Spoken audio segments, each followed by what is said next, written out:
আমরা দেখতে পাচ্ছি বিমানবন্দরের ভিতরে বেশ কয়েকটা আন্তর্জাতিক বিমানগুলো দাঁড়িয়ে আছে এবং এই মুহূর্তে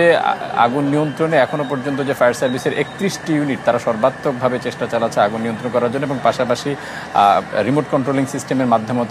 রোবটের মাধ্যমেও তারা আগুন নিয়ন্ত্রণে আনার চেষ্টা চালাচ্ছে। এখন এই মুহূর্তে সহকর্মী আহমেদ সোহাগ, যিনি বিমানবন্দরের ভেতরে রয়েছেন, আমরা তার কাছ থেকে ভেতরে যে চিত্রটি সেটি দেখতে পাচ্ছি এবং বিস্তারিত তার কাছ থেকে জানতে চাইব। আহমেদ সোহাগ।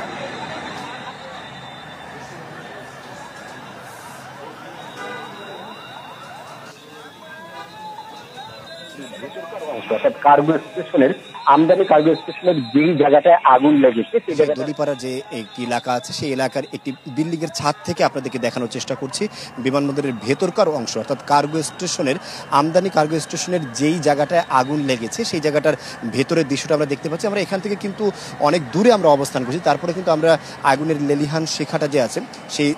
লালিমাটা দেখতে পাচ্ছি। পাশাপাশি এখন আমরা যেখানে আছি এর অপোজিটে যারা আছে, মানে কিছুক্ষণ আগে আমরা যেখানে ছিলাম অর্থাৎ কার্গো স্টেশনের সামনে, ওই জায়গা থেকে কিন্তু মনে হচ্ছিল কিছুক্ষণ আগে আমাদের হয়তো বা আগুন নিভে গেছে অথবা আগুনের তাপটা কমে গেছে, এরকম মনে হচ্ছে না। কিন্তু এখানে আসার পরে প্রকৃত দৃশ্যটা বোঝা যাচ্ছে আসলে বাতাসের কারণে ধোঁয়াগুলো এই পশ্চিমমুখী হয়েছে, যার কারণে স্টেশনের পূর্বমুখী অর্থাৎ বহির অংশে যারা ওখানে অবস্থান করছেন সেই অবস্থায় আমরা ওখান থেকে আসলে আগুনের যে ওখানে কি পরিমাণ আগুন আছে আগুনের পরিমাপটা আমরা এখানে বুঝতে পারছিলাম। কিন্তু এখান থেকে কিন্তু আমরা ভালোই বুঝতে পারছি যে আগুন সরাসরি স্পষ্ট আগুন দেখতে পাচ্ছি, আগুনের লেলিহান শিখা আমরা দেখতে পাচ্ছি এবং সেখান থেকে আমরা কিন্তু খুবই কাছ থেকে দেখার চেষ্টা করছি। এখানে দমকল বাহিনী কিন্তু তাদের যে টিটিএলগুলো আছে সেই টিটিএলগুলো ফোম মিশ্রিত পানি যে আছে সেই পানি দিচ্ছেন। আমরা এখান থেকে দেখছি, আমরা যতটুকু পারছি আপনাকে দেখানোর চেষ্টা করছি, যেহেতু আমরা প্রায় 1.5 থেকে 2 কিলোমিটার দূরে আছি ঘটনাস্থল থেকে, কিন্তু আমরা যতটুকু পারছি আপনাদেরকে দেখানোর চেষ্টা করছি। এবং যেখানে অগ্নিকাণ্ড ঘটেছে সেই কার্গো স্টেশনের পাশেই কিন্তু আমরা বেশ কয়েকটি আন্তর্জাতিক বিমান সহ বাংলাদেশ বিমানের কয়েকটি বিমান দেখতে পাচ্ছি এবং কিছু বিমান কিন্তু আমরা বিমানবন্দরের রানওয়ের ভেতরে অংশ যে আছে সেখানেও নিরাপদ অবস্থান নিয়েছে এমনটা আমরা দেখতে পাচ্ছি। অর্থাৎ বলা যায় যে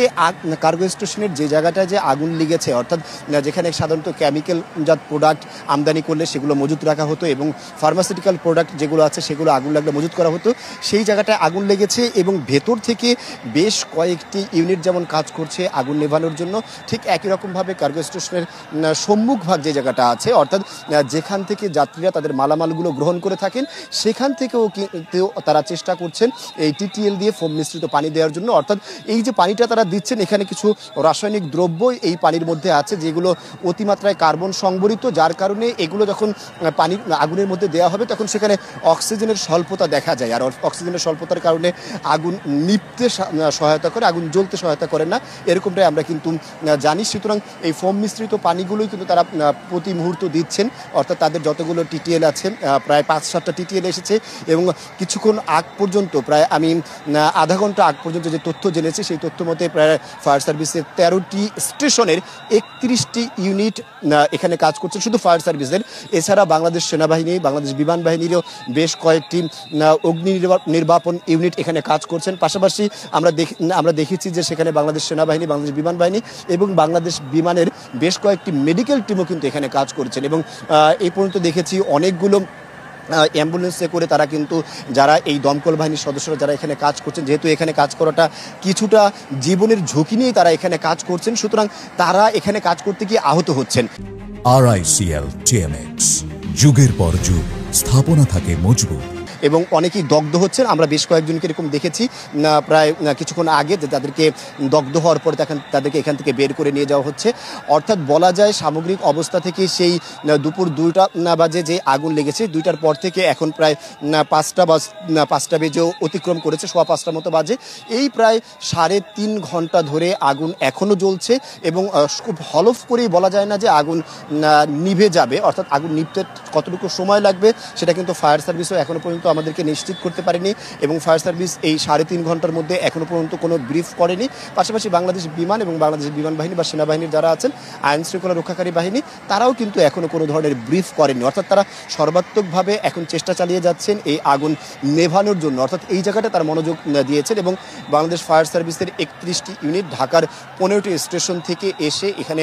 আগুন নেভানোর কাজ করছেন। আগুনটা যেন এখন আমি এখান থেকে খালি চোখে যেটা বুঝতে পারছি, আগুনটা তারা আসলে আসলে নেভানোর চেয়ে তারা আগুনটাকে নিয়ন্ত্রণ করার চেষ্টা করছেন, যেন আগুনটা আরও বিস্তৃত এলাকা জুড়ে ছড়িয়ে না যায়। তবে আপনাদেরকে একটু জ্ঞাতার্থে জানাতে চাচ্ছি আপনার মাধ্যমে দর্শকদেরকে আমাদের, সেটা হচ্ছে যেই বিল্ডিংটাতে অর্থাৎ কার্গো স্টেশনের যে স্টেশনটাতে আগুনটা লেগেছে সেই বিল্ডিংটার আশেপাশে কিন্তু আর তত বিল্ডিং নেই বা অত ভবন নেই। না থাকার কারণে বলা যাচ্ছে যে আগুন ছড়িয়ে হয়তো বা অনেক দূরে যাবে না, কিন্তু ওই ভবনের মধ্যে যে সমস্ত মালামালগুলো আছে, বিশেষ করে যে ফেব্রিক্স প্রোডাক্টগুলো আছে অর্থাৎ কাপড় আমদানিকরণের বা কাপড়জাত যে সমস্ত প্রোডাক্টগুলো আছে, কেমিক্যালজাত প্রোডাক্টগুলো আছে, ওয়াশিং প্রোডাক্টগুলো আছে, সেই প্রোডাক্টগুলো পাশাপাশি ফার্মাসিউটিক্যাল যে সমস্ত প্রোডাক্টগুলো আছে অর্থাৎ রাসায়নিক দ্রব্য এবং রাসায়নিক প্রোডাক্ট যেগুলো আছে সেগুলোই কিন্তু সাধারণত এখানে এনে মজুত করা হয়, যার পরে বাংলাদেশে এগুলো